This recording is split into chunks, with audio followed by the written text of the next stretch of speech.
വലിയൊരു ട്രാജഡി ഇവിടെ നടന്നു. 3 വെള്ളിയാഴ്ച വൈകിട്ട്. കാരണം സ്പാർക്ക് വന്നത് അടിച്ചുപോയി. ഞാൻ എൻ്റെ മനസ്സിൽ പോയത് എന്നാന്ന് വെച്ചാൽ ഒന്നുമല്ലെങ്കിൽ ഇൻവേർട്ടർ അല്ലെങ്കിൽ ഫ്രിഡ്ജ് ആയിരിക്കും അടിച്ചുപോയി.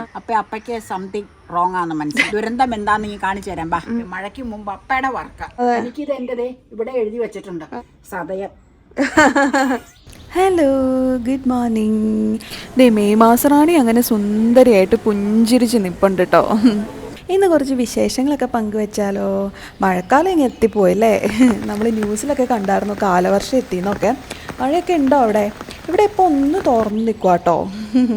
അപ്പോൾ പണ്ടൊക്കെ നമ്മുടെ വീടുകളിൽ മഴക്കാലത്തിന് മുന്നോടിയായിട്ട് ചില ഒരുക്കങ്ങളൊക്കെ നടത്താറുണ്ട് അല്ലേ. ചില മരാമത്ത് പണികളൊക്കെ ചെയ്ത് വെക്കും, ചില പ്രത്യേകം ഭക്ഷണങ്ങളൊക്കെ ശേഖരിച്ച് വെക്കും, അങ്ങനെ. അപ്പോൾ ഇന്നത്തെ നമ്മുടെ വീഡിയോയിൽ ഈ മഴക്കാലത്തോടനുബന്ധിച്ച് നമ്മുടെ വീട്ടിൽ നടത്തിയ ചില ഒരുക്കങ്ങളൊക്കെയാണ് കാണാൻ പോകുന്നത് കേട്ടോ. അപ്പോൾ നമുക്ക് കാണാം എന്തൊക്കെയാണ് ചെയ്തതെന്ന്. അമ്മ പുറത്തിറങ്ങി നിൽക്കുക. വേറെ ഡ്രസ്സുകളൊക്കെ ഉണ്ട്, എടുക്കാൻ പോകണം. മഴ വന്നുണ്ട്. മഴ കഴിയുമ്പോൾ വേണം പുറത്ത് പോകാം. വലിയൊരു ട്രാജഡി ഇവിടെ നടന്നു. 3 വെള്ളിയാഴ്ച വൈകിട്ട് ഞാനിങ്ങടെ ഡ്രോയിങ് റൂമിൽ വർത്താനം പറഞ്ഞുകൊണ്ടിരുന്ന രാത്രി ഒരു 10:15. അപ്പോൾ ഊണ് കഴിഞ്ഞ് ബ്രഷ് ചെയ്തുകൊണ്ട് നിൽക്കണം ബാത്റൂമിൽ. ടപ്പയെന്നൊരു സൗണ്ട് നോക്കിയപ്പോൾ ഒരു ലൈനിലുള്ള കറണ്ടുകളെല്ലാം പോയി. ഡൈനിങ്, ഡ്രോയിങ്, ഞങ്ങളുടെ ബെഡ്റൂം, ഞങ്ങളുടെ ബാത്റൂമ്, പുറത്തുള്ള മൊത്തം ഫ്രണ്ട് ഏരിയയില്. അപ്പൊ ഇവിടെ പല സെക്ഷനായിട്ട് ലൈൻ കണക്ഷൻ കൊടുത്തേക്കണം, വീടിന്റെ വയറിങ്. അപ്പൊ ബാക്കിയുള്ളിടത്തൊക്കെ കത്തനുണ്ട്. അപ്പൊ ഫ്യൂസൊക്കെ ഊരി നോക്കി കഴിഞ്ഞപ്പോ മനസ്സിലായി ഒരു ലൈനിന്റെ ഫ്യൂസ് പോയതാണ്. പക്ഷേ കമ്പി ഫ്യൂസ് കെട്ടാൻ എപ്പോഴും ഇവിടെ അപ്പയാട്ടോ അതൊക്കെ ചെയ്ത് എടുത്തു വെച്ചിട്ടുണ്ട്. അതൊക്കെ ലാഡർ കൊണ്ടുവന്ന് വെച്ച് കയറി മെയിൻ സ്വിച്ച് ഓഫ് ചെയ്തു, എല്ലാം ചെയ്ത് നോക്കിക്കഴിഞ്ഞപ്പോഴേ ലൈൻ കെട്ടിയേച്ച് മെയിൻ സ്വിച്ച് ഓൺ ചെയ്തപ്പോൾ ടപ്പ. കാരണം സ്പാർക്ക് വന്നത് അടിച്ചുപോയി. കെട്ടിയ കമ്പി അടിച്ചുപോയി. അപ്പയ്ക്ക് സംതിങ് റോങ് ആണെന്ന് മനസ്സിലായി. പിന്നെ അതിലേക്ക് അപ്പ തുനിഞ്ഞില്ല, ഒന്നും ചെയ്തില്ല. ഇൻവേർട്ടർ ഓൺ ചെയ്ത് കഴിഞ്ഞാൽ മറ്റേ ഏരിയയിലെല്ലാം ലൈറ്റ് ഉണ്ട്. അപ്പം അത് ഓൺ ചെയ്ത് കഴിഞ്ഞ് നേരം വിളക്കുന്നവരെയും ചിലപ്പോൾ കറണ്ട് നമ്മളെല്ലാം ഫാനിട്ടല്ലേ കിടക്കണേ, കിട്ടിയില്ലെങ്കിലോ ഓർത്തൊന്നും ചെയ്തില്ല. അന്ന് ഫാനില്ലാതെ കിടന്നുറങ്ങി. വെള്ളിയാഴ്ച നൈറ്റ് മഴയുള്ളത് കൊണ്ട് കുഴപ്പമില്ല, പക്ഷേ കിടന്നുറങ്ങി. ശനിയാഴ്ച രാവിലെ തന്നെ നമ്മുടെ ബാബുചേട്ടനെ വിളിച്ചു. അപ്പം 10 മണി കഴിഞ്ഞപ്പോൾ വിളിച്ചപ്പോൾ പുള്ളി ഉച്ച കഴിഞ്ഞ് എത്താൻ ചേട്ടാന്ന് പറഞ്ഞു. വന്ന് നോക്കി. ദുരന്തം എന്താന്ന് നീ കാണിച്ചു തരാം. അവിടെ സൂം ചെയ്ത് കാണിക്കണം. അതിനാ വരാൻ പറഞ്ഞു.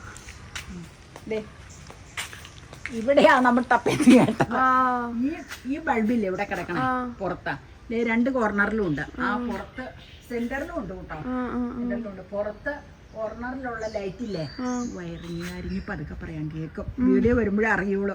വയറിങ്ങുകാരി ഇവിടെ തന്നെ വയറ് കണക്ട് ചെയ്ത ബൾബ് ഇട്ട് തന്നതാ. അപ്പയ്ക്കൊരു അവിടെ നിന്ന് വലിച്ചിട്ട് വയറ് നീട്ടി ആ വളയത്തേല് ഇങ്ങനെ കടർത്തി ആടി തൂങ്ങാതെ അവിടെ അങ്ങ് തൂക്കിയിട്ടു. അതിന്റെ മിസ്റ്റേക്ക് എന്തായിരുന്നു അറിയാമോ? ആ ചേട്ടൻ അതിലേ മാറ്റണോന്ന് പറഞ്ഞിട്ടുണ്ട്. ബാബുചേട്ടൻ ഇതിലെ മിസ്റ്റേക്ക് എന്നാന്ന് വെച്ചാൽ ഇങ്ങോട്ട് കിടന്നപ്പോ ഇങ്ങനെ ഇറിച്ചിലും നനവും വരൂല്ലേ, അങ്ങനെ വന്ന് അതിന്റെ ഫ്യൂസ് അടിച്ചു പോയതാ. അതുകൊണ്ടാണ് നമ്മളാ സെറ്റിൽ ടപ്ന്ന് കേട്ടത്. ഫ്യൂസ് പോയില്ല. പക്ഷെ അതിന്റെ മാറ്റിയിട്ടില്ല. ഞാൻ എപ്പോഴും പറഞ്ഞേ എന്നാ കുടീനെക്കൊണ്ട് മാറ്റാൻ മേലാന്ന് ചോദിച്ചപ്പോ എന്നോട് പറഞ്ഞു കേട്ടോ, അത് അങ്ങനെ കിടക്കണതാ ഒരു ശേലൊക്കെയാ. പക്ഷെ ഒരു ദിവസം ടപ്ന്ന് കേൾക്കും, പിന്നെ ആള് വരേണ്ടി വരും. അപ്പൊ ഇത് പിന്നെ അധികം കത്തിക്കലില്ല കേട്ടോ. എന്തെങ്കിലും ആവശ്യം ഉണ്ടെങ്കിൽ 3 എണ്ണവും കത്തിച്ചു പോകും. സെന്ററിലെ ഈ 2 എണ്ണം സാധാരണ നമ്മൾ ഇതാ കത്തിച്ചിരുന്ന സന്ധ്യ ആകുമ്പോ. പിന്നെ നമ്മളെവിടെയെങ്കിലും പുറത്തേക്കൊക്കെ പോകുമ്പോ ഇത് തെളിച്ചിട്ടേച്ച് പോകും. പുറത്തേക്കെന്ന് പറഞ്ഞ പരിസരത്ത് സന്ധ്യയോടെ അടുത്തപ്പോ വരുമ്പോ ഒരു വെളിച്ചം വേണമല്ലോ എന്ന് ഓർത്തപ്പോ നമ്മുടെ വീട്ടിൽ നടന്ന ഒരു ദുരന്തമാണ് വെള്ളിയാഴ്ച. ഇനി വേറൊരു കാര്യം പറയാം. ഇനി എവിടെ ഞാൻ നിൽക്കേണ്ട പറയാൻ. അപ്പ ചെയ്ത വേറൊരു പരിപാടി ചെയ്യാം. മഴയ്ക്ക് മുമ്പ് അപ്പയുടെ വർക്ക്, മഴക്കാല ക്ലീനിങ്. മഴ വരുന്നതിന് മുമ്പ് തന്നെ വലിയ ലാഡറില്ലേ, ലാഡർ വെച്ച് ഇവിടെ ഇങ്ങനെ ചാരി വെക്കും. ഒരു പോയിന്റില് ഈ പൈപ്പിന്റെ പോയിന്റിൽ ചാരി വെച്ച് ഞാൻ ലാഡറെ പിടിച്ചോണ്ട് നിൽക്കും, വലിയ ലാഡർ ആയതുകൊണ്ട്. എന്നിട്ട് ടെറസ് മുകളിലേക്ക് കയറും. ഈ ടെറസ് മുകളിൽ കയറാൻ വേറെ വഴിയില്ല. കാരണം എന്നാന്ന് വെച്ച് കഴിഞ്ഞാൽ ഇത് കുറച്ച് ഏരിയ അല്ലേ ഉള്ളൂ സിറ്റ് ഔട്ടിന്റെ. അപ്പൊ അതിൽ കയറി വെച്ച് ഈ മാവിന്റെ കംപ്ലീറ്റ് നിൽക്കുന്ന കരികിലകളെല്ലാം ഒരു ചാക്കിലേക്ക് വാരി വെച്ച് ആ ചാക്ക് വള്ളി കൊണ്ട് കെട്ടും. എന്നിട്ട് താഴത്തേക്കിടും. അപ്പൊ ഓടയിൽ ഒരുപാട് കരികില ഉണ്ടാവും. അപ്പൊ അപ്പോൾ വീണ്ടും വരാനുണ്ടെങ്കിൽ ആ കരികിൽ കൊണ്ടുപോയില്ലേ, ഞാൻ അവിടെ കൊണ്ടുപോയിട്ടേക്ക് ആ ചാക്ക് വീണ്ടും എറിഞ്ഞു കൊടുക്കും. അത് മുഴുവൻ മഴ ഇല്ലാത്ത സമയത്ത് തീ കത്തിക്കാനുള്ളതാ. എന്നിട്ടില്ലേ എന്നാ ചെയ്യണേന്ന് പറയാം. ഇനിയിപ്പോ അത് കത്തൂല, ചോട്ടിൽ ഇടുകയുള്ളൂ വളത്തിന് വേണ്ടി. എന്നിട്ടാ വീണ്ടും കൊടുക്കും. അപ്പം അവിടെ നല്ല ക്ലീൻ ആക്കും. അത് കഴിഞ്ഞിട്ടില്ലേ, എൻ്റെ പോലെയല്ല, നിങ്ങൾ പെർഫെക്ഷൻകാരുടെ വേറൊരു സ്വഭാവമുണ്ട്. ചൂലെടുത്ത് കൊടുക്കണം, അവിടെ അടിക്കും. എന്നിട്ട് ഈ ഒലശ്ശേരിയില്ലേ, ഒലശ്ശേരി ഇങ്ങോട്ട് ഓടയുടെ അവിടെയുള്ള ഈ ഉള്ളും പാണ്ടും ഒക്കെ പിടിച്ചിങ്ങനെ ഈ അഴുക്ക ഇങ്ങനെ പായലൊക്കെ വന്നിരിപ്പുണ്ടായിരിക്കും. അതെല്ലാം ചിരണ്ടി ചാക്കിനകത്തേക്കാക്കി ഇങ്ങോട്ട് എറിയും, കെട്ടി. എന്നിട്ട് അത് കൊണ്ടുപോയി കളയും. അപ്പടെ ക്ലീൻ. പിന്നെ വാർക്കയുടെ അവിടെയുള്ള പാത്തിയും അതുപോലെ ക്ലീൻ ചെയ്യും. ബാക്ക് സൈഡിലെ മുറികളുടെ അവിടെ ഷീറ്റ് ഇട്ടേച്ച്, അത് വേണമെങ്കിൽ ഇവിടെ ഒന്നത് കാണിക്കാൻ പറ്റും. ചിമ്മിണിയുടെ അവിടെ വന്നത് കാണാം. നീ സൂം ചെയ്തു ആ പാത്തിയിലേക്ക്. ബാക്ക് സൈഡ് മൊത്തം പാത്തി ഉണ്ട് കേട്ടോ. ഞാൻ നിങ്ങൾക്ക് അറിയാം, നിങ്ങൾ കണ്ടിട്ടുണ്ട് പാത്തി. അപ്പൊ അതിലിങ്ങനെ കരികില വീഴും. ഇവിടെ അധികം വീഴാനില്ല, ബാക്ക് സൈഡിൽ ആ പുളി നിൽക്കണോണ്ട് അവിടെ വീഴും. എന്നിട്ട് അതെങ്ങനെയാന്ന് വെച്ച് കഴിഞ്ഞാൽ അവിടെ സൺഷെയ്ഡ് ഇല്ലേ, ഇവിടെ കയറാറില്ല കേട്ടോ. എന്ന് വെച്ചാൽ ഇവിടെ കയറാൻ പറ്റൂല, നീണ്ടു നിൽക്കൂല. അതുകൊണ്ട് ആ സൺഷെയ്ഡിന്റെ അവിടെ ചെറിയ ലാഡർ വെച്ചേച്ച് അവിടെ നിന്നേച്ചപ്പ പാത്തി ഇങ്ങനെ കൈകൊണ്ട് കരികിലെ എല്ലാം എടുത്തേച്ചില്ലേ, പുറകുവശത്തെ മെറ്റത്തേക്ക് ഇടുകയുള്ളൂ. അത് ചാക്കിൽ വാരാൻ പറ്റൂല. എന്നിട്ട് ഇട്ടേച്ച് പിന്നെ അവര് വരുമ്പോ ക്ലീൻ ആക്കുള്ളൂ മിറ്റം. അപ്പൊ അതൊക്കെ അപ്പയുടെ ഡ്യൂട്ടിയാ, മഴക്കാലത്തിന് മുമ്പുള്ള ക്ലീനിങ്. എനിക്ക് അതൊന്നുമില്ല കേട്ടോ. അപ്പൊ അതൊക്കെയാണ് ഒരു പരിപാടി. അപ്പൊ ദുരന്തം ഞങ്ങളൊന്ന് ഞെട്ടി ഒച്ച കേട്ടോ. ഞാൻ എന്റെ മനസ്സിൽ പോയത് എന്നാന്ന് വെച്ചാൽ ഒന്നുമല്ലെങ്കിൽ ഇൻവേർട്ടർ അല്ലെങ്കിൽ ഫ്രിഡ്ജ് ആയിരിക്കും അടിച്ചു പോയത്. പക്ഷെ ഇടി വെട്ടിയില്ല, ചാറ്റ മഴയുണ്ടായിരുന്നുള്ളൂ. അത് നനഞ്ഞ് വയറിന്റെ ആ ബൾബ് എന്തെന്ന് ചോദിച്ചാൽ ഒന്ന് കാണിച്ചു കൊടുക്കായിരുന്നു. ആ ബൾബിന്റെ ഹോൾഡർ എല്ലാം ഉരുകിയിരിക്കുന്നു. ചോദിക്കുക എന്തിയെന്ന് കാണിച്ചു കൊടുക്കാം, ഉണ്ടെങ്കിൽ കാണിച്ചു തരാം കേട്ടോ. ഓക്കെ, ഈ ഓല കെട്ടി വെച്ചേക്കണോ, കുഞ്ഞോളേച്ചിനെക്കൊണ്ട് ഞാൻ കെട്ടിച്ച് വെച്ചതാ. ശരിക്കും തീ പിടിപ്പിക്കൽ അടുപ്പിലില്ല, പക്ഷേ പഴയ ഓർമ്മ വെച്ച് കുറച്ച് ഓല കെട്ടി വെപ്പിക്കണതാ. അതെന്താന്ന് വെച്ച് കഴിഞ്ഞാൽ, പഴയ ഓർമ്മ എന്ന് വെച്ചാൽ ഞങ്ങളുടെയൊക്കെ ബാല്യത്തിൽ ഞങ്ങളുടെയൊക്കെ വീട്ടിൽ ഇങ്ങനെ ഈ അടുക്കളയിൽ നിന്ന് ഇറങ്ങണ ഇങ്ങനെ ഒരു ചായപ്പറയം പോലെ ഉണ്ടാവും. എല്ലാ വീടുകളിലും തന്നെ പഴമയുള്ള വീടുകളിൽ ആ ചായപ്പറയം ഉണ്ടാവും. ഞങ്ങൾ പറയണ പേരാട്ടോ ചായപ്പറയോന്നാ. ഇറയാണ്, അതിന് ചായപ്പറയോന്നാ പറഞ്ഞു അടുക്കളയിൽ നിന്ന് ഇറങ്ങി ചെല്ലണേ. അപ്പൊ അവിടെ എന്നാന്ന് വെച്ച് കഴിഞ്ഞാൽ ഇങ്ങനെ ഈ ഓടി മെഞ്ഞേക്കണതായതുകൊണ്ട് ഈ പട്ടികയുണ്ട് ഓടിന്റെ, നമ്മുടെ ഈ ഓടിന്റെ പട്ടികയുടെ അവിടെ കൊണ്ടിങ്ങനെ വല്യപ്പച്ചൻ കയറ് കെട്ടും. 2 പട്ടിക കൊണ്ട് ഇങ്ങനെ അങ്ങോട്ടും ഇങ്ങോട്ടും ലെങ്ത ഇങ്ങനെ കയറിങ്ങനെ കെട്ടിങ്ങനെ വള്ളം പോലെ കിടക്കും, ഇതിങ്ങനെ വളഞ്ഞ. എന്നിട്ട് ഇങ്ങനെ ഓലയില്ലേ, ആ അടുപ്പിൽ ഒരുപാട് കത്തിക്കലുണ്ട്. കാരണം കൃഷിവല കുടുംബമായതുകൊണ്ട് ഇവിടെ പണ്ടൊക്കെ ഒരുപാട് അടുപ്പ് കത്തിക്കലുണ്ടായിരുന്നു കേട്ടോ. അതും പറഞ്ഞേക്കാലോ. കൃഷിവല കുടുംബങ്ങളാകുമ്പോ ജോലിക്ക് വന്നവർക്ക്, പണിക്ക് വന്നവർക്കൊക്കെ ഭക്ഷണം കൊടുക്കണം. അപ്പൊ അത് കാരണം ഇഷ്ടം പോലെ കപ്പ വേവിക്കല്, ഉണക്കക്കപ്പ വേവിക്കല്, ചക്കയുള്ള കാലാണെങ്കിൽ ചക്ക വേവിക്കലെല്ലാം നടത്തും. നമുക്ക് അരിയൊക്കെ അടുപ്പത്തിറങ്ങുന്ന വലിയ കലത്തിലാണ്. അപ്പം അതിന് വേണ്ടി തീ പിടിപ്പിക്കാൻ ഓല വേണ്ടേ. ഓലയ്ക്ക് വേണ്ടി അവിടെയൊക്കെ ചെയ്യണേ എങ്ങനെയാന്ന് വെച്ച് കഴിഞ്ഞാൽ ഇങ്ങനെയല്ല, ഈ ഓല ഇങ്ങനെ പറഞ്ഞേച്ചേ ഇത്രയും കള്ളിയായിട്ട് ചൂട്ടിങ്ങനെ കെട്ടി എടുക്കും. ചെറിയ ചെറിയ കള്ളികളാണ്. അപ്പോൾ ഓരോ കള്ളി ഇങ്ങനെ എടുത്തു കഴിഞ്ഞാൽ കത്തിക്കാൻ എളുപ്പമാണ്. പിന്നെ ഈ സന്ധിക്കൊക്കെ പോകുമ്പോൾ ടോർച്ചിന് വേറെ ഇത് കത്തിച്ചുകൊണ്ടാ റോട്ടെ എല്ലാവരും പോണത്, വെളിച്ചം. അത് പഴയ ആൾക്കാർക്ക് അറിയാൻ പറ്റും. അപ്പം അങ്ങനെ കട്ട് ചെയ്ത് വേനൽക്കാലത്ത് വെച്ച് ഈ 2 പട്ടിക തമ്മിൽ ഇങ്ങനെ ലെങ്ത്തിൽ ഇങ്ങനെ കയറ് പോലെ കെട്ടി വെച്ച് ആ ലെങ്ത്തിലെ കെട്ടുകോളൂ ചൂട്ടിന്റെ. എന്നിട്ട് അത് അതിലിങ്ങനെ തൂക്കി തോരണം പോലെ മോള് വരെയും വെക്കും. അപ്പൊ എന്നാന്ന് വെച്ച് കഴിഞ്ഞാൽ ഒരേ ഇതിങ്ങനെ എടുത്തു കഴിഞ്ഞാൽ കത്തിക്കാൻ എടുക്കാൻ എളുപ്പമാണ്. അപ്പൊ പഴയ ആൾക്കാരുടെ ആ സൂക്ഷിപ്പിനെ പറ്റി ഞാൻ പറഞ്ഞതാട്ടോ. ഇന്നിപ്പോ അടുപ്പുമില്ല, ചാരവും ഇല്ല, ഒന്നുമില്ല, ഓലയില്ല, വിറവുമില്ല, ചൂട്ടുമില്ല, ഒന്നുമില്ലാത്ത കാലമല്ല. അപ്പൊ ഞാൻ ഈ കുറച്ച് ഓല ഇങ്ങനെ വറങ്ങിച്ച് വെക്കണം. ഇവിടെ അമ്മച്ചിയും ചെയ്യുമായിരുന്നു വറങ്ങി.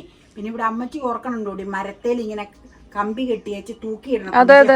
അത് ഇവിടത്തെ ഒരു രീതി, തുഞ്ചിങ്ങനെ തൂക്കിയിടും. അപ്പൊ അമ്മച്ചി പറയണത് മഴ പെയ്യുമ്പോൾ വെള്ളം ഇങ്ങനെ അലുത്തതിന്ന് പൊക്കോളും. എന്നിട്ട് ആവശ്യ സമയത്ത് നമ്മൾ ഒരു വെയിലേറൊക്കെ കാണുമ്പോൾ ഇങ്ങനെ ഈ മെറ്റത്തേക്ക് ഇട്ടേച്ച് ഉണക്കിയേച്ച് അതെടുത്ത് കത്തിക്കാനെടുക്കും. അപ്പൊ വേറെ കുറച്ച് വിറക് വരയിൽ ശേഖരിച്ച് വെച്ചിട്ടുണ്ടാവും കൂടുതലുള്ള ഓല തുഞ്ചായിട്ട് തൂക്കിയിടുന്നത്. അത് ഞങ്ങളുടെ അവിടെ അങ്ങനെ തൂക്കലില്ല കേട്ടോ. ഞങ്ങളുടെ അവിടെ ഇങ്ങനെ കെട്ടി ഇങ്ങനെ വല ഇങ്ങനെ ഇതുപോലെ ഇങ്ങനെ ഉണ്ടാക്കി വെച്ച് ഇങ്ങനെ തൂക്കിയിടല. അപ്പൊ ഇങ്ങനെ ഇഷ്ടം പോലെ. അപ്പോൾ ഒരു കെട്ടിങ് എടുത്തു കഴിഞ്ഞാൽ ആവശ്യത്തിന് ഉപകരിക്കും. പിന്നെ ഈ വഴിപോക്കരൊക്കെ അന്ന് ഞാൻ പറഞ്ഞില്ല, ടോർച്ചൊക്കെ വളരെ അപൂർവ. ബസ് ഇറങ്ങി വെച്ച് പോകുമ്പോൾ ഈ ഉള്ള വീടുകളിലല്ലേ ചോദിക്കാൻ പറ്റുള്ളൂ. ചോദിക്കുമ്പോൾ ഒരു കെട്ടങ്ങ് എടുത്തു കൊടുക്കും. അപ്പൊ അവരറ്റത്ത് തീ പിടിപ്പിച്ചേച്ച് ഇങ്ങനെ വീശിയാ പോണത്. അത് കുഞ്ചാച്ചനോട് വെച്ച് കൃത്യമായിട്ട് പറയും. ഞാൻ ഇഷ്ടം പോലെ കണ്ടിട്ടുണ്ട്. കുഞ്ചാച്ചന്റെ വീടിന്റെ ഇവിടെ ലാസ്റ്റ് ബസ് സ്റ്റോപ്പല്ല ഞാൻ. അപ്പൊ അവിടെ നിന്ന് ഇറങ്ങി പോണവര് അവിടെ വന്ന് കയറി ചേട്ടാ ഒരു ഇങ്ങനെ അതിന് ഓലയെന്നല്ല പറഞ്ഞ വേറൊരു പേര് പറയാം, പേര് ഞാൻ മറന്നുപോയി. അങ്ങനെ ഒരു ഘട്ടം നേരം എടുത്തു കൊടുത്തു കഴിയുമ്പോൾ ഇങ്ങനെ കത്തിച്ച് പോകും. അപ്പം ഞങ്ങളുടെ ഗ്രാൻഡ് ഫാദർ അപ്പം ചോദിക്കും, ഒന്ന് മതിയോടാന്ന് ചോദിക്കും. വട്ടപ്പാറയ്ക്കൊക്കെ ഉള്ളവർക്കാണെങ്കിൽ 2 വേണ്ടി വരും, അവർക്ക് ചോദിക്കാൻ പേടി. അപ്പം അവർ പറയും ഒന്നോടെ കിട്ടിയാൽ നല്ലതായിരുന്നു. അന്നേരം അപ്പം ചോദിക്കും, പറയണ ഒരു വാക്കുണ്ട്, നിനക്ക് വേണമെങ്കിൽ പറയാൻ മേലെ, എനിക്ക് ഗ്രഹിച്ചു തരാൻ പറ്റുമോ? അപ്പൊ എന്നാന്ന് വെച്ച് കഴിഞ്ഞാൽ അവര് പേടിച്ച ഇങ്ങനെ കെട്ടിവെച്ചങ്ങനെ ചോദിച്ചു കഴിഞ്ഞാൽ ഇഷ്ടപ്പെട്ടില്ലെങ്കിൽ പ്രശ്നമല്ലേ. അതുകൊണ്ട് അപ്പൊ അന്നേരം അപ്പനെ ഒരെണ്ണം കൂടെ എടുത്തു കൊടുക്കും. റേഷൻ പോലെ കൊടുക്കുള്ളതൊക്കെ അങ്ങനെ കെട്ടി വെക്കുന്നത് അവിടെ ഒരു പ്രത്യേക രീതി. അത് ഇപ്പോഴും കത്തിക്കലില്ലെങ്കിലും അവിടെ കെട്ടണ്ടോന്ന് എനിക്ക് ഇപ്പൊ കെട്ടലൊന്നും ഇല്ലാന്ന് തോന്നുന്നു. ഇപ്പൊ വണ്ടിയൊക്കെ വരെയും ചെല്ലും. പിന്നെ എല്ലാവർക്കും ടോർച്ചായി, എല്ലാ വീടുകളിലും 2 വീലറും 4 വീലറും മൊബൈൽ വരെ ടോർച്ചായി. അതെ, 2 വീലർ ഇല്ലാത്ത വീടുകൾ ഇപ്പൊ ഇല്ലല്ലോ. അപ്പൊ ആർക്കും അങ്ങനെ നടക്കലില്ല. പിന്നെ ബസ് സ്റ്റോപ്പ് മാറ്റി. അപ്പൊ ഞാൻ പറഞ്ഞത് എന്നാന്ന് വെച്ച് കഴിഞ്ഞാൽ ഇങ്ങനെ ഒരു കെട്ട എടുത്ത് വെച്ച് കഴിഞ്ഞാൽ എന്തെങ്കിലും ആവശ്യത്തിന് തീ കത്തിക്കേണ്ട ആവശ്യങ്ങൾ മഴക്കാലത്ത് വരുമ്പോൾ നമുക്ക് എടുത്ത് കത്തിക്കാലോ. അതുകൊണ്ട് നമ്മൾ മഴക്കാലത്തിന് മുമ്പ് വറങ്ങി വെപ്പിച്ചേക്കണതാ. അപ്പൊ അതാണ് ചൂട്ടിനെ പറ്റി ഒരു കെട്ടേ പറഞ്ഞു വെച്ചിട്ടുള്ളെങ്കിലും പറയാൻ ഒരുപാടുണ്ട് ഓർമ്മ. എനിക്കിപ്പോ ഒരുപാട് ഓർമ്മകൾ പറയാനുണ്ട് കേട്ടോ. ഞാൻ ഈ പറയണതെല്ലാം ഓർമ്മയിൽ നിന്ന് എടുത്ത് പറയണതാ. എന്നാൽ ആരാണ്ട് ചോദിച്ചപ്പോ എനിക്ക് ഭയങ്കര ചിരി വന്നു. എന്നാന്നറിയാമോ, ഞാൻ ഓരോ കാര്യങ്ങൾ പറയണേ എഴുതി വെച്ചേച്ച് പറയണാണോന്ന്. എഴുതി വെച്ചേച്ച് എങ്ങനെ പറയാൻ, എങ്ങനെയുള്ള കാര്യമൊക്കെ ഇതൊക്കെ ഇങ്ങനെ എഴുതാൻ പറ്റുമോ? എനിക്കിത് എന്റേതേ ഇവിടെ എഴുതി വെച്ചിട്ടുണ്ട്. അതിങ്ങനെ ഓരോന്ന് പറഞ്ഞു വരുമ്പോ പെട്ടെന്ന് പോയി ഓർമ്മ. അപ്പൊ ഞാൻ പറയണത് ഓർഡർ തെറ്റിയായിരിക്കും, ചിലപ്പോൾ എന്റേതായ ലാംഗ്വേജിലായിരിക്കും. നിങ്ങൾക്ക് ചിലപ്പോൾ മനസ്സിലാക്കി എടുക്കാൻ ബുദ്ധിമുട്ടും ഉണ്ടാവും. ഇവിടെ എൻ്റെ ഹസ്ബൻഡ് എപ്പോഴും പറയും, ഒരു സെന്റൻസ് പറഞ്ഞു കഴിഞ്ഞാൽ അതിന് കണ്ടിന്യൂറ്റി ആയിട്ട് വീണ്ടും അത് പറയണമെന്ന്. ചിലപ്പോൾ ഞാൻ പറയുമ്പോൾ കണ്ടിന്യൂറ്റി ആയിട്ടല്ലായിരിക്കും മനസ്സിൽ. ചിലപ്പോൾ ചൂട്ട് കത്തിച്ചോണ്ട് പോയി എന്ന് പറഞ്ഞു കഴിഞ്ഞാൽ ചൂട്ട് കൊടുക്കണേ കാര്യം പറയണത്. കാരണം എന്താന്ന് വെച്ച് കഴിഞ്ഞാൽ പറഞ്ഞു വരുമ്പോൾ ചൂട്ട് കത്തിക്കുന്നത് ആദ്യം അങ്ങ് പറയും. പിന്നെയാണ് വിചാരിക്കുന്നത് ചൂട്ട് എടുത്ത് ശേഖരിച്ച് വെക്കണത് എങ്ങനെയാണെന്ന് പറഞ്ഞില്ലല്ലോ എന്ന്. അപ്പൊ ഞാൻ ആ രീതി പറയും. അല്ലാണ്ട് എനിക്ക് എഴുതി വെക്കേണ്ട കാര്യമൊന്നുമില്ല. ഇതൊക്കെ സ്ഥിരമായിട്ട് ഇത് കണ്ട് ശീലിച്ചുകൊണ്ട് നമുക്കിങ്ങനെ എഴുതേണ്ട കാര്യമില്ല. പറഞ്ഞ് ഫ്ലുവൻ്റ് ആയിട്ട് നമുക്ക് വരും വായിൽ വാക്കുകൾ. പിന്നെ പറയുമ്പോൾ ഞാൻ പറഞ്ഞില്ലേ, ഓർഡർ ആയിരിക്കില്ല ഒരിക്കലും.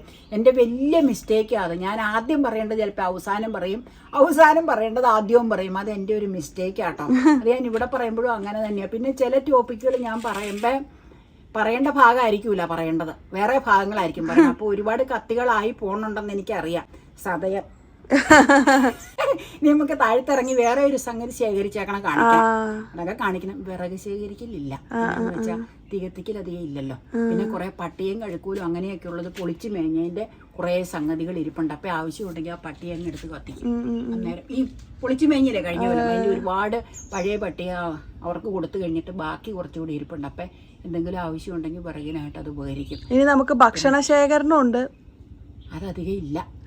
അത് പറയാം, അതിനെപ്പറ്റി പറയാം. അപ്പൊ പോകാം താഴത്തേക്ക്. ഇത് കണ്ടോ, കണ്ടോ? അതെ, ഇങ്ങനെയാണ് അവിടെ ചൂട്ട്. ഇങ്ങനെ ഉണ്ടാവൂല ഓല. ഞാൻ ചൂട്ടെന്നാട്ടോ പറഞ്ഞതേ. ഇതുപോലെ ഇങ്ങനെ കണ്ടോ? അങ്ങനെ എടുത്ത് വെച്ച് ഇങ്ങനത്തെ വാഴവള്ളി കൊണ്ട് ഇവിടെ ഒന്ന് കെട്ടും, ഇവിടെ ഒന്ന് കെട്ടും. ഇവിടെ ഒരു ചൂട്ട് അല്ല, ഒരു ഇങ്ങനെ കെട്ടുമ്പോൾ ഒരു 3 ഭാഗത്ത് കെട്ടിയിട്ടുണ്ടാവും, ഊർന്ന് ചാടി പോവാതെ. അപ്പൊ തീ കത്തിച്ച് വരുമ്പോ ഓരോ കെട്ടിന്റെ അവിടെ വരുമ്പോ കെട്ടങ്ങ് അഴിച്ചു കൊടുക്കും. അപ്പൊ അതെ ഇത്രയും ഊട്ടിക്കെട്ടി വെക്കൂല. അതെ അങ്ങനെ വലിച്ചാ മതി ഇങ്ങനെ. എന്നിട്ട് ഇങ്ങനെ എടുത്ത് കെട്ടിച്ചിട്ട് ഇവിടെ ഒന്ന് കെട്ടും. ഇവിടെ ഇങ്ങനെ ഒരു 3-4 കെട്ടുണ്ടാവും. എന്നിട്ട് ഈ അറ്റത്തെ കെട്ടിന്റെ ഇവിടെ തീ പിടിപ്പിക്കണം നടക്കാൻ പോണവര്. പിന്നെ നമ്മൾ തീ പിടിപ്പിക്കാൻ എടുക്കുമ്പോ എങ്ങനെയാണെന്നറിയാമോ, ഇങ്ങനെ ഒരു കെട്ടിങ് എടുക്കാം അടുപ്പിൽ കത്തിക്കാനേ. എന്നിട്ട് ആ കെട്ടങ്ങ് അഴിച്ചു കളഞ്ഞ ചോല അടുപ്പത്ത് വെച്ച് കിട്ടും. ഈ മറ്റേ വഴിപോക്കർക്കും നമുക്കും രാത്രിയിലൊക്കെ പാടത്തേക്ക് എന്തിനെങ്കിലുമൊക്കെ പോകുമ്പോ ഇങ്ങനെ ഒരേ കെട്ടെടുത്ത് കത്തിച്ചോണ്ടാ പോണത്. അപ്പൊ നല്ല ഐഡിയ അത് പഴയ ആൾക്കാർ. ഇത് ഞാനെന്നാന്നറിയാമോ, പുള്ളിക്കാരോട് കുറച്ചങ്ങനെ പറഞ്ഞു വെക്കാൻ പറഞ്ഞു, കുറച്ച് ഇങ്ങനെ പറഞ്ഞു കെട്ടിത്തരാൻ പറഞ്ഞു. ഇങ്ങനെ സൂക്ഷിച്ചെന്നേ ഉള്ളൂ. ഇനി വേറൊരു സംഭവം കാണിച്ചു തരാം. വേറൊരു അരിച്ചാക്കിൽ അവിടെ വേറെ ഇരിപ്പുണ്ടതേ, ചിരട്ട സൂക്ഷിപ്പുകൾ എന്ന് പറയാൻ പറ്റില്ലതേ. നമുക്ക് ആവശ്യത്തിനുള്ളത് എടുത്തു വെച്ചേക്കണം. എനിക്ക് ആവശ്യത്തിനുള്ള ചിരട്ട ഞാൻ തേങ്ങ ചിരണ്ടി കഴിയുമ്പോൾ അത് മുറ്റത്തേക്ക് ഇട്ടൊന്ന് ഉണക്കും. വേനൽക്കാലത്ത് ഉണക്കി വെച്ച് ഞാനൊരു ചാക്കിലും എന്തിനെങ്കിലും എടുത്തിങ്ങനെ വെക്കും. അതുപോലെ ഒരു ചാക്കിൽ പൊതിമടലും ചകിരി എടുത്ത് വെച്ചിട്ടുണ്ട്, എനിക്ക് ആവശ്യമുള്ളത് മാത്രം. പിന്നെ ബാക്കിയുള്ള തേങ്ങ പൊതിക്കുന്ന പൊതിമുടലും കൊണ്ടുപോയിട്ട് ബാക്കി ഇവിടെ കിടക്കണം അല്ലേ. അതുപോലെ മുറ്റത്ത് കിടക്കണ ചിരട്ടയെല്ലാം ചിരട്ടി വെച്ച് ബാക്കി പുള്ളിക്കാരി ഇട്ടേക്കണത് എടുത്തുകൊണ്ട് പോയി. അത് മഴ വന്നുകൊണ്ട് 2 ആഴ്ചയായിട്ട് ഇപ്പോൾ വന്നില്ല, സുഖമില്ലാത്ത കാരണം, പനിയും പ്രശ്നവും ആയതുകൊണ്ട്. അപ്പം അത് കഴിഞ്ഞിട്ട് ബാക്കിയുള്ള ചിരട്ടയും പൊടിമടലും എൻ്റെ ആവശ്യം കഴിഞ്ഞിട്ട് ഉള്ളതെല്ലാം ഞാൻ സഹായിക്കാൻ വന്നവർക്ക് കൊടുക്കുക.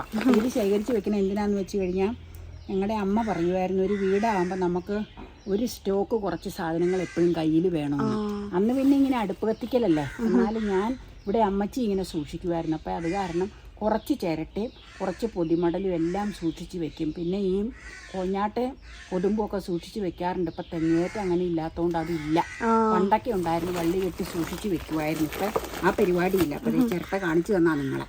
അപ്പോൾ നമ്മുടെ ആവശ്യത്തിന് നമുക്ക് പുകയ്ക്കാനോ പിന്നെ ഈ കുന്തിരിക്കം പുകയ്ക്കാനോ എന്തെങ്കിലും അടുപ്പത്ത് വെക്കുമ്പോൾ പെട്ടെന്ന് ഇട്ട് കഴിഞ്ഞാൽ തിളച്ച് കിട്ടൂലേ, അതിനൊക്കെയുള്ള ആവശ്യം വേണ്ടി ശേഖരിച്ചേക്കണം.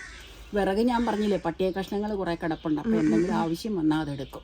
അപ്പോൾ ഇതൊക്കെയാണ് നമ്മുടെ ഇങ്ങനെയുള്ള ശേഖരിക്കുന്നത്, അടുപ്പിലേക്കുള്ള. ഇതാണ് നമ്മുടെ പണ്ടത്തെ തൊഴുത്ത്. ഇപ്പൊ ആ തൊഴുത്ത് അതെ വിറകും ചിരട്ടയും അതെ കോലും തേങ്ങയും സാധനങ്ങളായിട്ട് കിടക്കുവാട്ടോ. പണ്ട് സ്വിസ് ബ്രൗൺ പശു നിന്ന തൊഴുത്താണ്. നീ കയറി പോട്ടേട്ടോ. അപ്പം നമ്മളിത് 2 പ്ലാവ് അപ്പുറം ഇപ്പുറം നിപ്പുണ്ട്. ഒരു പ്ലാവ് ഇവള് നട്ട വരിക്കപ്ലാവ്, അതിൽ ചക്ക ഉണ്ടായി കിടപ്പുണ്ട്. പുറകുവശത്ത് നിൽക്കണ തന്നെ വെളുത്ത കൂഴപ്ലാവ്, അതിലും ചക്ക ഉണ്ടായി കിടപ്പുണ്ട്. പക്ഷേ ചില സാങ്കേതിക കാരണങ്ങളാൽ, അതായത് മഴ നേരത്തെ ഡിപ്രഷൻ മഴ വന്നില്ലേ 2 ആഴ്ച മുമ്പ്, ആ മഴ വന്നതുകൊണ്ട് വന്നവർക്കും ചില അസൗകര്യങ്ങൾ വരാനുണ്ടായതുകൊണ്ട് ഇത്തവണ ചക്ക വെട്ടി അരിഞ്ഞ് പച്ചച്ചക്ക ശേഖരിക്കാൻ പറ്റിയിട്ടില്ല. ഇനിയിപ്പോൾ കാലാവസ്ഥയൊന്ന് തോർന്ന് കാണുന്നതുകൊണ്ട് അടുത്ത ആഴ്ച ആളെ വിളിച്ച് നമുക്കത് ചക്ക ഒരുക്കി ഫ്രീസറിൽ കയറ്റണം. എന്തിനാന്ന് വെച്ച് കഴിഞ്ഞാൽ മഴക്കാലം കഴിയുമ്പോൾ നമുക്ക് ചക്ക വേവിച്ച് കഴിക്കാനായിട്ട്. അപ്പോൾ വരിക്കപ്ലാവയിലെ ചക്ക പഴുത്ത് കഴിയുമ്പോൾ നമുക്ക് ചക്കയപ്പം ഉണ്ടാക്കണം, ചക്കയുടെ 100 എടുക്കണം. പിന്നെ കൂഴപ്ലാവിയിലും പഴുത്ത് കഴിയുമ്പോൾ ചക്കയുടെ 100 എടുത്ത് ശേഖരിക്കണമെന്നുണ്ട്. ചക്കയപ്പം ഉണ്ടാക്കല്, ചക്ക വരട്ടലൊക്കെ ചെയ്യണമെന്നുണ്ട്. അപ്പോൾ ഇതൊക്കെ പണ്ടത്തെ ആൾക്കാർ ഈ പറഞ്ഞ പോലെ ഇതെല്ലാം ശേഖരിച്ച് വെക്കും. അന്ന് ചക്ക ശേഖരിക്കൽ അങ്ങനെയില്ല. ചക്ക വരട്ടലിന് ഇങ്ങനെ ചക്ക വരട്ടലിന് ശേഖരിക്കാൻ പറ്റൂലാത്തതുകൊണ്ട് അവരൊക്കെ ചെയ്യണത് എങ്ങനെയെന്ന് വെച്ചാൽ 100 എടുത്ത് വരട്ടി ഓൾറെഡി പാട്ടയിലാക്കി വെക്കും. അങ്ങനെ ഇപ്പം പിന്നെ ശേഖരിക്കാൻ നമുക്ക് സൗകര്യങ്ങളുണ്ടല്ലോ, അപ്പം അങ്ങനെ ശേഖരിച്ച് വെക്കാം. പിന്നെ പച്ചക്കപ്പയൊക്കെ ഉണക്കി വാട്ടുകപ്പയാക്കും, പച്ചനെ ഉണക്കണതുണ്ടാക്കും. അങ്ങനെയൊക്കെ എടുത്ത് വെച്ചേച്ചാണ് മഴക്കാലം പിടിക്കുമ്പോൾ ഉണക്കക്കപ്പ വേവിച്ചൊക്കെ കഴിക്കണം. വെള്ളത്തിലിട്ട് കുതിർത്തി തേങ്ങയൊക്കെ ഒതുക്കിയിട്ട് ഉണക്കക്കപ്പ വേവിക്കണം. നമ്മൾ പിടിച്ചിട്ടുണ്ട്, വീഡിയോ പ്രാവശ്യം ചെയ്തിട്ടുണ്ട്. അതൊക്കെ വീടുകളിൽ കപ്പ നട്ടേ ചതിന്ന് പറിച്ച് വാട്ടുകപ്പ ഉണ്ടാക്കണവർ ഇപ്പോഴും ഉണ്ട്. അല്ലാതെ കപ്പ മേടിച്ച് വാട്ടുകപ്പ ഉണ്ടാക്കി ഉണക്കി വെക്കണവരും ഉണ്ട്. കപ്പ ഉണക്കൽ ഞാനങ്ങനെ ചെയ്യാറില്ല കേട്ടോ. ഞാൻ ചെയ്യണത് സാധാരണ ചക്കയുടെ പൾപ്പെടുത്ത് വയ്ക്കും, ചക്ക വരട്ടും, പിന്നെ പച്ചച്ചക്ക ഫ്രീസർ മേടിച്ച് പിന്നെ അരിഞ്ഞ് സൂക്ഷിക്കാറുണ്ട്. അപ്പം അതൊക്കെയാണ് ഞാൻ ചെയ്യാറ്. പിന്നെ നമുക്ക് മാങ്ങാത്തിൽ ഉണങ്ങിയതുണ്ട്, ഉപ്പുമാങ്ങയുണ്ട്, കറിമാങ്ങ ഇടണമെന്നുണ്ട്. പറ്റുവാണെങ്കിൽ ഇട്ടേച്ച് നിങ്ങളെ കാണിക്കാം കേട്ടോ. പിന്നെ എന്തൊക്കെയാണ് നമ്മൾ സൂക്ഷിച്ചേക്കണേന്ന് ദേ അടുത്ത വീഡിയോയിൽ നിങ്ങൾക്ക് കാണാം. നമുക്ക് കയറി പോകാം. അതെ, ഓക്കെ. മഴ കിടക്കണോണ്ട് അപ്പടി അലപ്രയാതാ കാട്. Are you happy with this mango? എന്നിലും ഹാപ്പി അപ്പയ്ക്കാണ്. Because ഉപ്പു മാങ്ങ തേങ്ങ അരിക്കോ കാന്താരി മുളക് കിട്ടാം. അപ്പയ്ക്ക് ഭയങ്കര ഹരമാണത്. നമ്മുടെ ഒരു മഴക്കാല സീസണിലെ ഒരു ഐറ്റമാണ്. മഴയ്ക്ക് മുമ്പ് ചെയ്യേണ്ടതായിരുന്നു, പക്ഷെ മഴ നേരത്തെ വന്നു. മഴ നേരത്തെ വന്നു മാത്രമല്ല മാങ്ങ വൈകി ഉണ്ടായി. അതെ അതെ അതെ, ഉണ്ടാവാറില്ലെന്ന് പറഞ്ഞില്ലേ, വൈകി ഉണ്ടായത് ഏറ്റവും മുകളിലും കിടന്നു. അതെ അതെ. ഇനിയിപ്പോ നമ്മളിത് ഉപ്പുമാങ്ങ ഇടാനായിട്ട് കൊണ്ടുപോവാണ്. അപ്പൊ കഴുകിയെടുക്കാം കേട്ടോ. അപ്പൊ ചെയ്യാം പരിപാടി. മഴക്കാലം വന്നാൽ എന്തെല്ലാം ശേഖരങ്ങളല്ലേ, ആഹാര സാധനങ്ങളുടെ ശേഖരങ്ങൾ. അതെ, ചക്ക തന്നെ നമ്മൾ പൾപ്പ് ശേഖരിക്കും, പിന്നെ പച്ചച്ചക്ക ശേഖരിക്കും, അരിഞ്ഞ് നമ്മൾ ഫ്രീസറിൽ വെക്കും. പിന്നെ അതുപോലെ തന്നെ ചക്ക പൾപ്പ് നമ്മൾ എന്തുമാത്രം ശേഖരിച്ച് വെക്കുക, അത് വെക്കും ചക്ക വരട്ടിയതൊക്കെ ഉണ്ടാക്കാനേ. പിന്നെ മാങ്ങയിലോട്ട് കടന്നു കഴിഞ്ഞാൽ മാങ്ങാ പൾപ്പ് ശേഖരണം. ചക്ക വെച്ച് നോക്കുമ്പോൾ നമുക്ക് മാങ്ങയുടെ ശേഖരണം കുറവാണ്. പിന്നെ മാമ്പഴമാണെങ്കിൽ പച്ചമാങ്ങയാണെങ്കിൽ നമ്മൾ ഉപ്പിലിടും, പഴുത്ത മാങ്ങയാണെങ്കിൽ നമ്മൾ അതും ഉപ്പിലിടും. പിന്നെ മാങ്ങ ഉണങ്ങാൻ വെച്ച് നമ്മുടെ മാങ്ങാത്തൊലി ഇരിപ്പുണ്ടല്ലോ. പിന്നെ ഇറച്ചി നമ്മൾ ഉണങ്ങണമെന്ന് വിചാരിച്ചപ്പോഴേക്കും മഴ വന്നു. ഇനിയിപ്പോൾ പറ്റൂല അല്ലേ?